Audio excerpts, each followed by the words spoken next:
אז עכשיו אנחנו בסיטואציה של בן אדם חונק אותי ביד אחת, כמובן שזה לא סיטואציה של סכנת חיים ממש, זה חניקת יד אחת, זה בדרך כלל סיטואציית איום. רוב הפעמים זה יהיה ליד קיר, אבל אנחנו נתרגל את זה גם עם קיר וגם בלי קיר.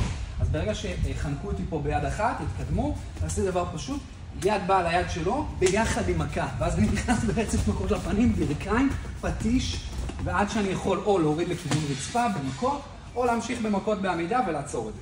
אם אני מול קיר, אוקיי, יש לנו עוד תרגיל נחמד לעשות. תנוק אותי? אני עושה תנועה שמזכירה אגרוף מגל. באגרוף מגל אני מסתובב הצידה. רק שפה, במקום לעשות את האגרוף מגל באוויר, אני עושה את זה לכיווני הכתוב. תפסתי הצידה ואני חוזר במכה, אוקיי? שוב. אפשרות תוספת, שימו לב, אם הוא מאוד מאוד צמוד אליי, חוזר הפעם בגיליוטינה, מהדק, עולה למעלה ומסיים את החניקה. אז במה זה תלוי? במה אני חוזר. ברגע שעשיתי לימין שלו עם ימין שלי, אם הוא יחסית קרוב אני יכול לחזור במרפק.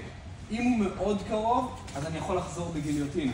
אם הוא יחסית רחוק, נגיד מראש שהיה שלו גבוהה, מישהו גבוה, אז אחרי השחרור אני אחזור בפטיש, ואז רצף מכות.